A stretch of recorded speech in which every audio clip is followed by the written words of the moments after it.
Hey, everybody, welcome to another episode of Purple Insider. Matthew Coller here, along with Andrew Krammer of the Star Tribune for our weekly in-depth Super Football-y look at the Vikings and their opponent. And their opponent is pretty sad. You know, I was watching a video from a Titans reporter earlier in the day, and his entire video was based on how the Vikings will murder the Tennessee Titans and ruin everything about their franchise that is left to be destroyed. That was his main takeaway. I'm just saying. So this one, okay. How about this? Like, talk me into taking this seriously, Andrew. Well, the last two games against AFC South opponents have not gone exactly well against the Colts and the Jags. Somehow, the Minnesota Vikings have not held a halftime lead since the Jets game in London. It has been since before the bye. So I think the way you can take this seriously is the Vikings are not going to make this as easy as possible on themselves. And if they do, Vikings fans can breathe a sigh of relief and say, boy, that 10-0 lead shit's really salted away in the second quarter, because against Will Levis, it just might. But the Vikings have had a hard time getting off to the fast starts that they grew accustomed to in that 5-0 start.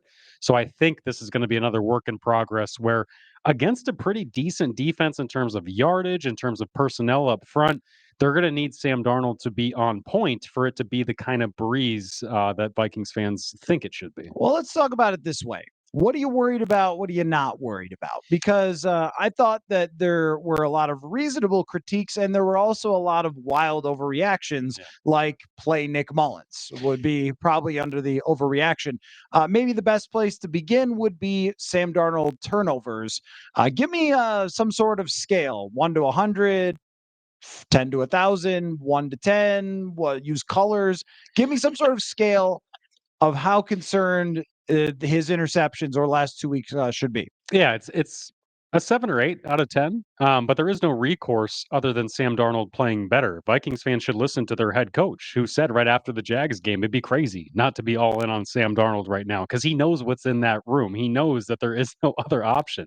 JJ McCarthy is not walking through that door because he just had a second procedure on his right knee. So they have to rely on him. They've poured into him since March. They need him to play better, and they're going to continue to push that. It's been 6 turnovers of his 13 in the last 2 games. That's nearly half of the turnovers he's committed this year have come in just these last 8 quarters. So the Vikings expect him to be able to play better. He has played better for them, but it is concerning considering the body of work that Sam Darnold has put together in the NFL. This guy is a turnover prone quarterback. Decision making can be streaky, so can accuracy for him. So the Vikings need to get him back on one of those good streaks and hope that whether it's through coaching, through talent reinforcement around him, that he can maintain that good level of play. So, Matt, yeah, it is concerning. And the other parts of this matchup I'd be concerned about when it comes to the offense is that interior offensive line. They did not play that well against the Jaguars front.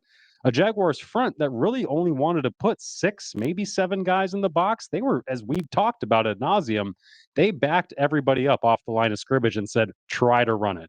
The Vikings did for 169 yards, but it wasn't as easy as it seemed in the box score. This was something where Ed Ingram, Garrett Bradbury, Blake Brandel at times struggled through their matchups. So, Matt, against Justin Simmons up front, against Sweat, their new nose tackle, against even Arden Key, who 16 months ago dusted them in training camp practices. Those defensive linemen for the Titans are very good, and I think that is going to be a continued way that this offense can be slowed down. And that's always the thing that we talk about when you go into a game, no matter the opponent. If they have a defensive tackle, and in this case they have two in Jeffrey Simmons and Tavondre Sweat, that is where you wonder, especially about the size and the power differential with the center. The right guard, there's just, that's not going to be great almost ever. But when it comes to Garrett Bradbury, when you look at how he performs on a weekly basis, it's almost always based on who it is lining up over the top of him. If he has tough matchups, if he has a Kenny Clark, it's probably not going to be that great of a day. But if he has somebody who's more along league average, he can really do well against them, especially when it comes to the run. And I guess what I want to know after a game like that is, how much do you try to adjust and how much do you say, guys, he's not going to throw 3 picks every single game? And 2 of them were kind of weird. Not to excuse them, but they were. Like, he just misread which direction Justin Jefferson was going, and the ball ends up getting intercepted. But it doesn't seem to me like they better overhaul X, Y, and Z, or this thing is going to go in the toilet. I don't look at it that way. I thought the overall offensive strategy was pretty good, and Darnold was just off in that game. Yeah, and I didn't go to Jacksonville. I watched the broadcast, and I did get to hear Mark Sanchez talk about some of the things with Darnold, where early in that game, you saw quiet feet. You saw him not bounce in the pocket. You saw him look a little more composed in his fundamentals and delivering the football. That seemed to wane as the game went on in some of those moments that Mark Sanchez did point out. And you hear coaches, Vikings coaches, talk about this, where Sam Darnold is not this fixed figure yet. He doesn't have 10,000 hours on task at doing the things they're asking him to do. Yes, he played under Ben McAdoo. It's a different ball game right now for him under Kevin O'Connell, Wes Phillips, Josh McCown.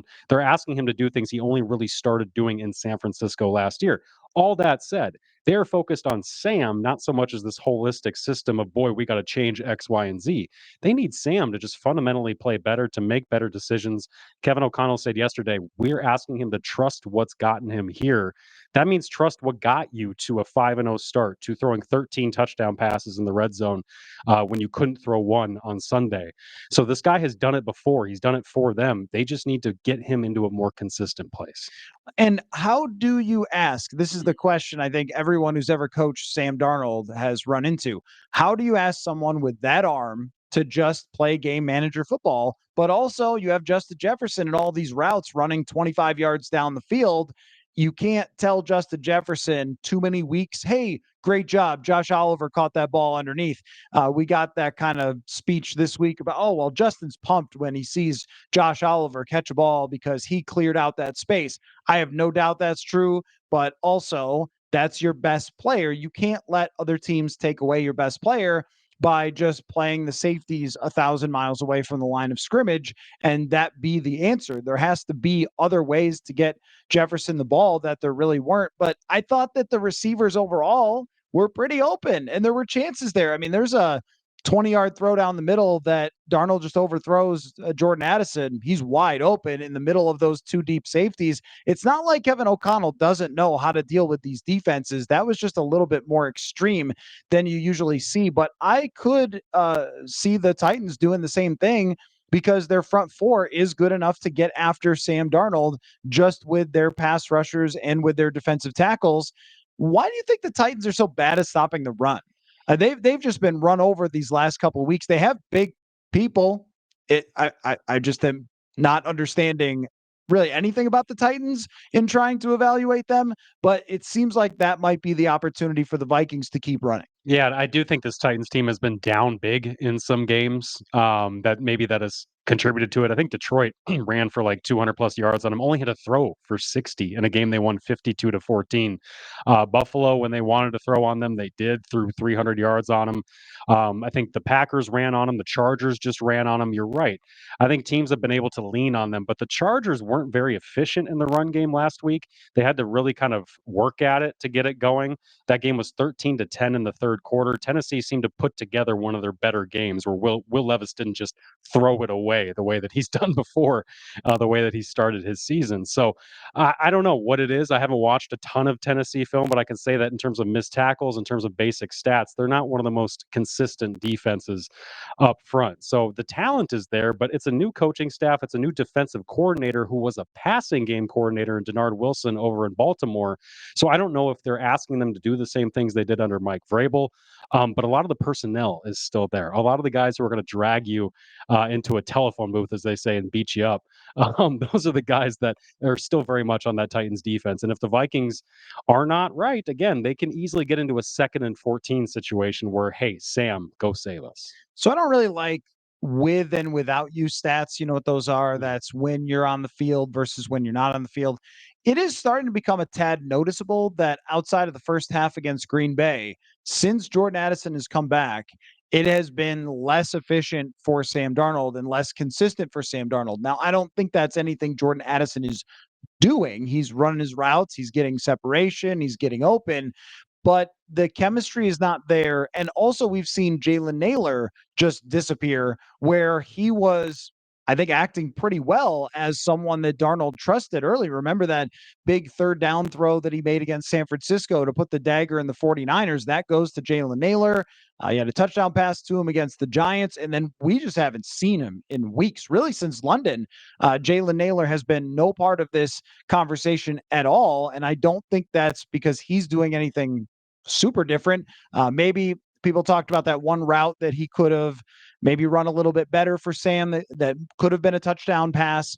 But it feels like there's Jefferson and Hockenson that he's comfortable with, and everything else, maybe a lot less so. Friends, gifting is hard, but here's a hint. Give the gift of connection from US Cellular. Not sure what that means? Here's a slightly more specific hint. You could choose 4 free phones and get 4 lines for $90 a month from US Cellular. Your family wants new phones? How do we know? They told us. The good news is that compared to wrapping presents, you're great at taking hints. So take a hint and get 4 free phones and 4 lines for $90 a month. US Cellular, built for us. Ready to kick off some extra fun on football Sundays? Grab Catan and keep the action going off the field. While Minnesota's football teams are crushing it, you and your crew can build, trade, and outsmart each other in the ultimate game of strategy. Whether it's during halftime or between big plays, Catan brings a whole new level of competition and excitement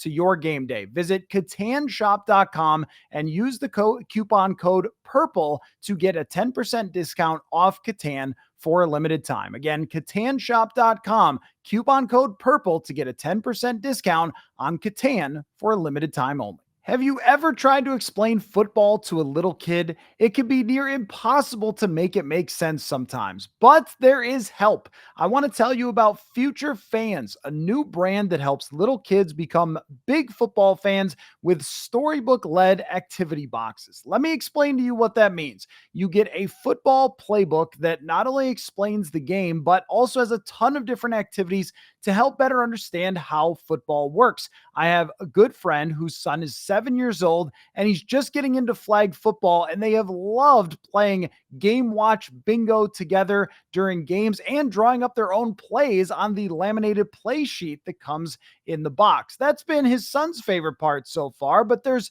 so much more to it. There's a beanbag toss game with 4 tries to teach the downs in football, and then later that connects back to the storybook itself. There's coloring pages, brain teasers, mix and match games, all sorts of things for endless hours of football fun. My friend and his son have had so much fun with it. Now his son is asking, when can we watch football again? And luckily for him, it's on just about every day. If you want to share your love for football with a little one, your kid, grandkid, niece, and nephew, Future Fans is the best gift for a sports fan and their little one this holiday season. It's only $49.99 at futurefans.com. Use the code PURPLE, though, and you get 10% off. Again, futurefans.com, code PURPLE, and unlock a lifetime of memories with a kid in your life starting now. Yeah, but that's obvious with Jordan Addison. I mean, we saw that going back to training camp where it just wasn't as automatic as Kirk Cousins was with him in that first camp. And I think that lack of consistency or chemistry with Jordan Addison, if I had to guess, and with Jalen Nailor, it has to do with the fact that these guys are not the biggest targets. You need to be a little more precise in your windows. You need to be more precise in your timing of knowing how fast guys run certain routes, how quickly they get in and out of their breaks. All of those things seem to be still learning with Darnold seems to be learning that stuff with those other guys. With JJ, it's a lot easier. JJ is just going to do these supernatural things to supersede you being half a second late with the throw or a yard off with the pass over here. Those other guys aren't superhuman like that. And especially Addison, he needs more of that kind of precise, hyper accurate that Kirk Cousins was in these short to intermediate areas where you got O'Connell talking about Darnold saying outside the numbers, we need a little bit better accuracy from him. Well, that's kind of where Addison's been able to eat at times. And I also haven't seen him trust throws over the middle to Addison the way that you saw Kirk do or that he does with Jefferson. It's obvious too that with Darnold, he's a see it, throw it kind of guy. Because with Hockenson, boom, automatic connection, didn't need to practice with him. All of a sudden, the guy's got 8 catches in the game. He's got 6 catches on third downs in the last 2 weeks. That's tied for second most on the team already on third and fourth downs. He's already been the go-to guy. So I think this is just a quarterback fit with these guys. And also when you bring up Nailor, He's wide receiver 3. They're starting to lean more on those 2 tight end sets, especially the last 2 weeks with Hawkinson, bringing CJ Ham in the game, trying to run the ball more. I do think Naylor's kind of paid the price for being phased out when they try to mix it up on offense. Do you think that there's any part of it that is just Kevin O'Connell and scheme? Because I was thinking about how Cooper Kupp dominated the targets in Los Angeles in 2021. And there's been offenses, even LaFleur with Devontae Adams, when he was there, there have been offenses that are really centric on one guy, and then everybody else kind of gets their shots when they get them. And with Addison, it looks like a different day if he hits him over the middle for a 25 or 30-yard gain than it does if he only has, what do you have, maybe 2 catches in the game. Or it actually looks different if that scramble that Sam Darnold had where he found Addison for a first down, it wasn't called back. If it wasn't called back for reasons that everyone wants, by the way, all NFL fans have voted. They want illegal formation to be called more. They want exciting plays taken away. Whatever. It's been a tough year for refereeing, but the point is that there were some plays that were there and they just weren't executed. But I actually like the 2 tight ends. I think it helps them run the ball better. And Josh Oliver just catches the ball and he gets open. And I don't think anyone really knows what to do with him for other teams. You just don't see Mark Bruner, Jim Kleinsaucer looking dudes running over the middle of the field anymore. And I think opponents are like, what is this man doing? Isn't he supposed to be run blocking? And the guy can catch too. He really can. He's not the most dynamic athlete. He's not going to split out wide and shake a safety and get open. But if you put him on a crossing route like they did against the Jaguars and he makes a one-handed grab, where when you watch that play from different angles, Sam Darnold actually had an incredible play. It's pressure up the middle from it was a wide alignment. So Cam Robinson, the left tackle, was kind of in the middle of the formation. Pressure right up there. Darnold spins out of it and throws this little sidearm pass to Josh Oliver that he one arm grabs and then flips the ball because he's so emphatic about catching it.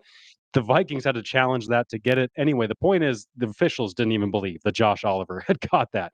Guy's got 9 catches, 110 yards, and a touchdown over the last 2 weeks. He's been a great complement for what they need on offense. And again, for a quarterback who needs to kind of see things to throw it, to totally trust it. With Oliver, big enough target that's clearly Sam's got the confidence to throw it in there. And you're just not seeing. You mentioned the miss to Addison down the middle of the field. When things need to be farther downfield, Darnold's got the arm talent.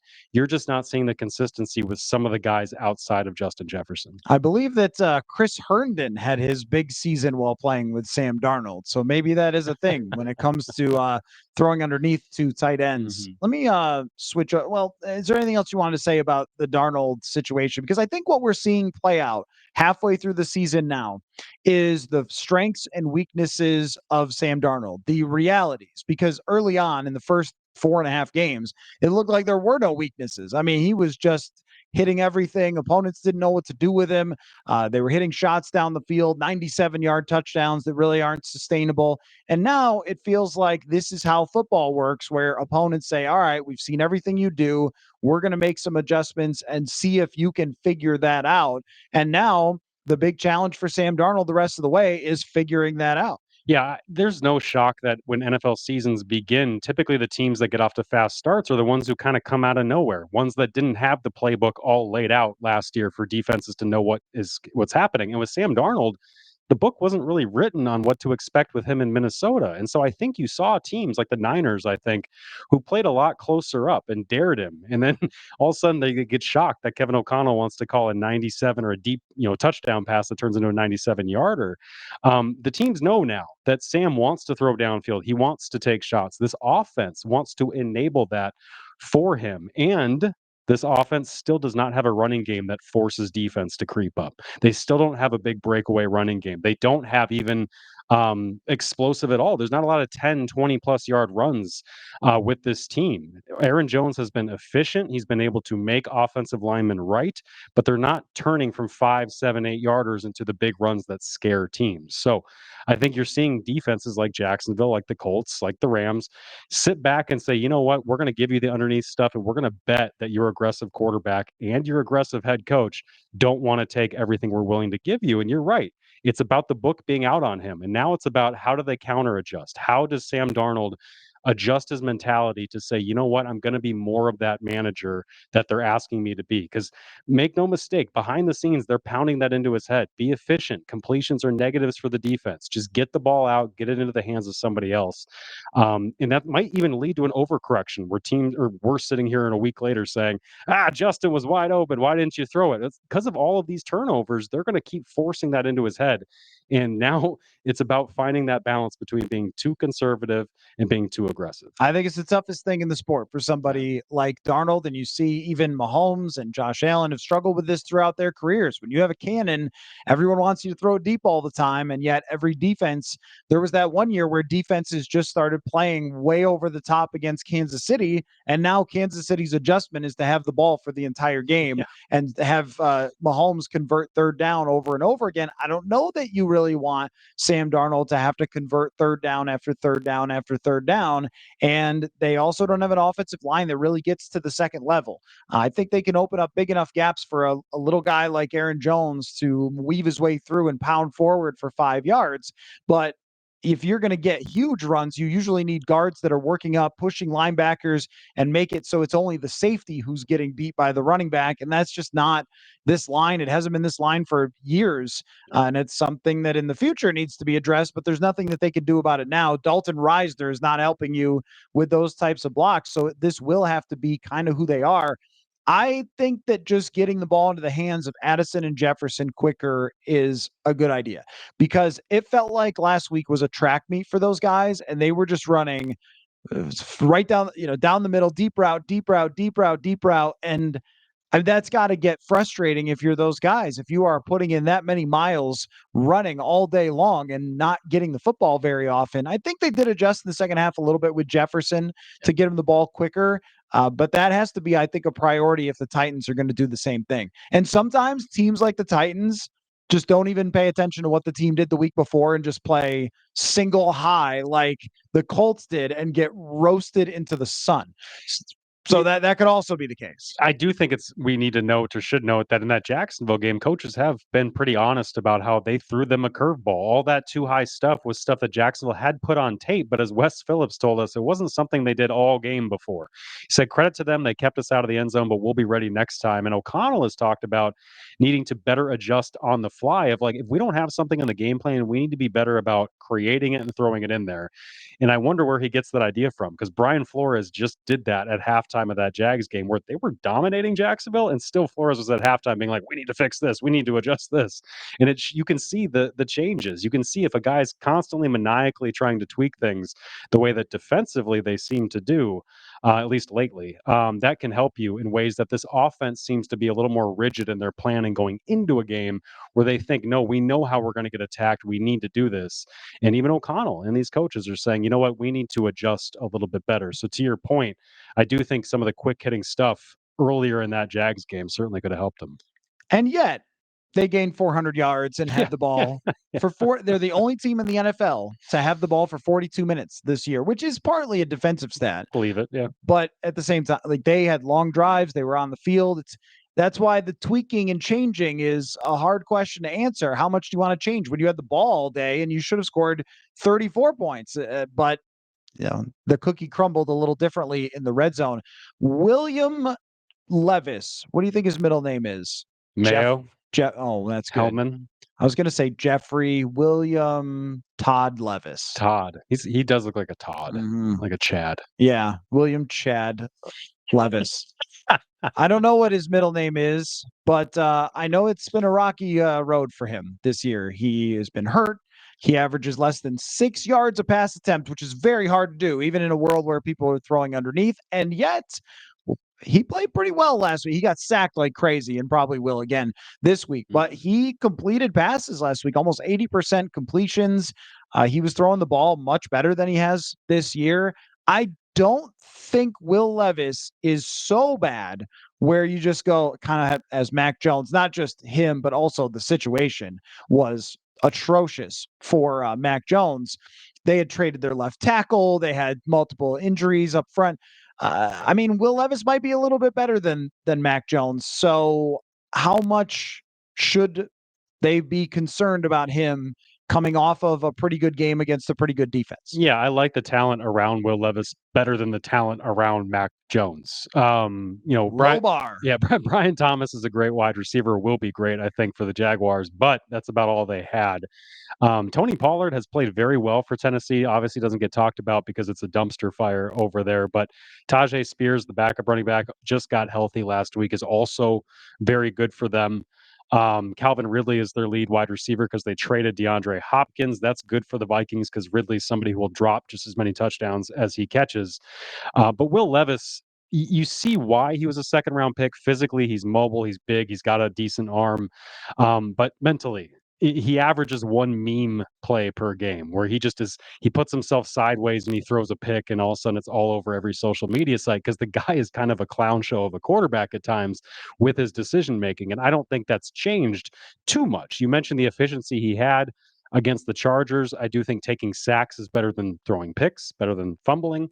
But Brian Callahan, their first year head coach, the former Bengals coordinator, has talked about his awful decision making and that famous kind of or viral press conference moments where he's saying, "I don't know, he's an adult. Why is he making these decisions out there?" So I think we heard it. The Vikings were not big fans of Will Levis in the 2023 draft. Clearly, the NFL wasn't either because he fell to the second round, where the Titans snatched him up. So I think the Titans too have found out we're not big fans of Will Levis either, and they'll probably move on from him this offseason too. So I think all that the Vikings have to worry about with Levis is the talent around him. Is if they don't contain Tony Pollard, they don't contain Spears, and if they let the game get out of Levis's hands and into their playmakers, that's the way Tennessee can at least do some damage against this Flores defense. If you make Stephon Gilmore, if you make Ivan Pace chase to the perimeter and tackle, those are the ways that the Rams, for instance, really attacked the Vikings and found ways to move on the perimeter. So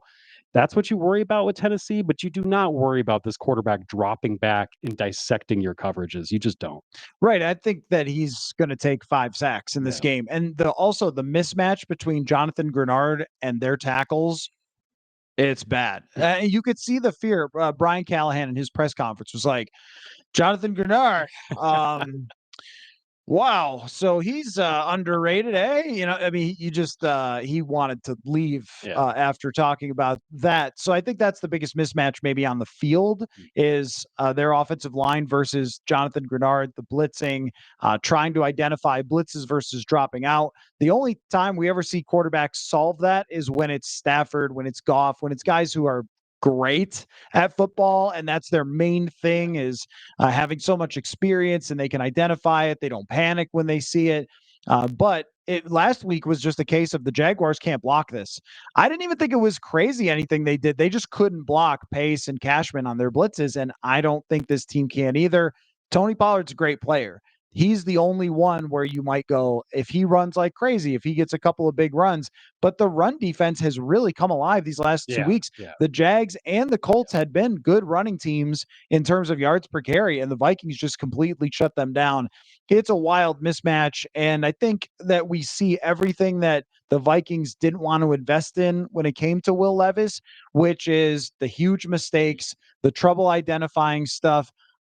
I haven't watched enough to say for sure about the leadership and the toughness and all those things, but the way his coach talks to him doesn't really seem like he commands a whole lot of respect from the head coach. Otherwise, I don't think he'd be talking to him that way. So it's just not really a great scene in Tennessee, which leads me to if the Vikings win this game as they should, let's just say it's convincing fashion. Doesn't need to be 100-0, but they get 3 punt returns. They win the game easily, like Detroit did. We just kind of shrug our shoulders at this, right? We're not going to try to make anything of it other than kind of on to the next one. And if they lose, so I've been very much in the mode this week of, guys, you have to win ugly games. They dominated the game. They just kind of screwed up in the red zone. That's not something that happens that often. Move on. The season is very much intact. You're one of the top teams. If they lose to the Titans, I take it all back. I truly, like, this team is horrid. So that's kind of how I feel about this one. This is very much a Vikings fans are watching it going, just don't do that thing you do. Yeah, Vikings. They look. The Vikings need style points at this point. They should act like this is the AP coaches poll in college football, and all that's decided is vibes and just how you looked. And you know what? That's what they need right now. They need to look good against the Tennessee Titans. They need Sam Darnold to look good against the Tennessee Titans. You need to feel good and have a get right bounce back game on offense. Score a bunch of points. It doesn't even matter if you're 3 of 13 on third down. If you have 4 40-yard bombs that end up getting you in the end zone, just feel good about your ability to rack up points on the scoreboard because you are better than this team. You just need your quarterback. You need to feel better about him. You need coaches to feel better about him. You need to feel like he's kind of getting on the right path and right trajectory here because you've got 2 games. You've got the Tennessee Titans and you've got the Chicago Bears, who are a pretty decent defense. So that's not going to be a cakewalk for Sam Darnold in Chicago. But you've got these 2 games to get right before you start facing more of the tougher teams in the NFC, starting with the Cardinals, the Falcons, and then into the rest of your division, where you need to really ramp up for the postseason come January. It has to start here. If you're the Vikings and you think, where do we want to be mid-January, first playoff week, whatever, you want to look back and think this was the low point. That 12-7 Jaguars, boy, were we a bad team then, and we really rebounded since then. If it's not, and if this Jaguars game was just indicative of who they can be on any given Sunday, and they show that again against the Titans, there's going to be a real cause for concern for this team. But you're right. In terms of being 8-2, like we all expect them to be, I don't think there's going to be any coronations or we really learned a whole lot about how great they can be. No, it's going to be go do what everybody expects you to do. I feel exactly the same way. Just win this game against this horrendous, awful team that every good team that's played them has run them out of the building. Their vibes are as bad as any team in the NFL. And this is not the opportunity to let them get a little bit of fight, especially early in the game. Like, make this not a game. And I think what we've seen is they'll give up. For when they've gotten down in other games against Detroit or against Buffalo, like they'll just say, but forget this. They're clearly not really playing for their coach there. And the Vikings need to make sure they do that. Like, put 7 on them right away, get them behind the 8 ball, get them panicking a little bit, and they'll melt. If they don't, then we'll have a lot more critiques, say, for them next week. I'm putting it at 27-10. I don't know what you're doing. Yeah, I think the Vikings, it's going to be a similar game, I think, to Sunday, except I think they convert a couple of those drives into touchdowns. I think this is going to be more of a 24-7, 23-10 kind of a game where, hey, at least it's 2 scores. At least it was easy. But the thing is, too, this Titans team has been in games, at least some games. It was 13-10 against the Chargers in the third quarter. They can kind of drag things out a little bit and make you sweat. And I just wouldn't be shocked if we're sitting in the second half, Vikings Titans, and Vikings fans are still going, oh God, they're not going to blow this, are they? I just think that's kind of where this Vikings team is set up. And Sam Darnold is the kind of quarterback who you haven't seen a consistent 4-quarter effort since Houston, week 3. Yeah, right. Because the second half of Green Bay, that's where some things started to go a little wonky, and then it's been up and down since. I mean, I thought he was good against Detroit and LA. That's the thing. They should have come out with wins if they get a couple of stops there, but they really just didn't, and had drives end by penalties that may have been somewhat his fault, but also maybe the coach not getting in calls and things like that. I think that they've resolved a lot of the issues that they were having offensively overall and are in a good place. And they just have to not throw it to the other team. That's why it's a hard thing to break down, because it's like, don't do that worst thing.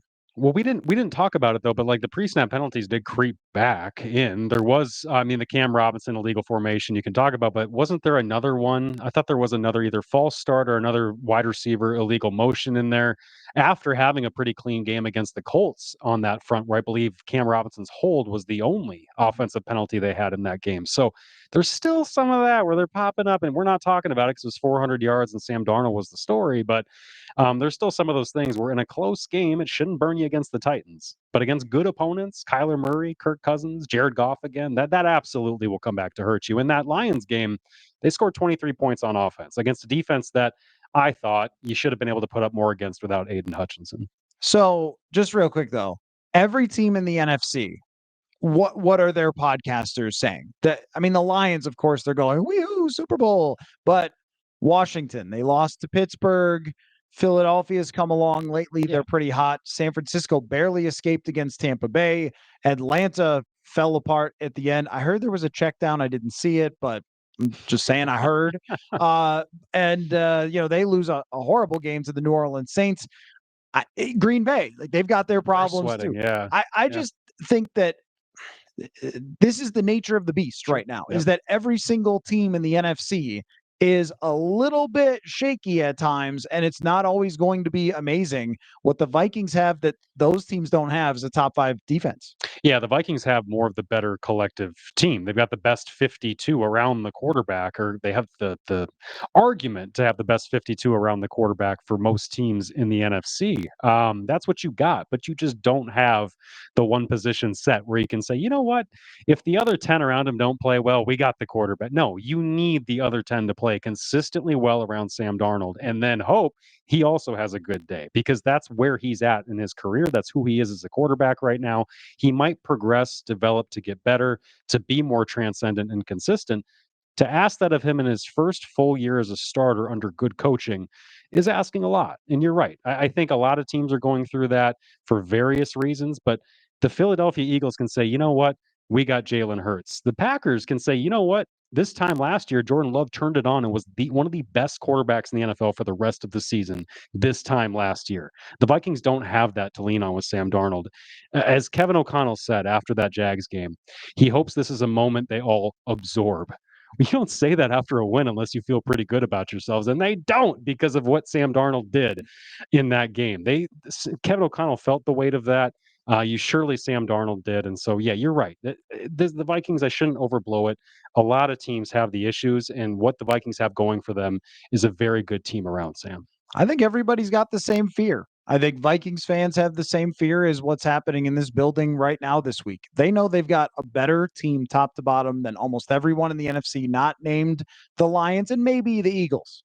And they have a quarterback who they're not sure what's going to happen. But he could be great or he cannot. And we're going to find out in Tennessee. So Andrew Krammer, Star Tribune. And I am not going on this trip. I spent my whole budget on Jacksonville, then it rained and I couldn't play golf. And Nashville's a great town. We'll try again next week. We'll try again. Football.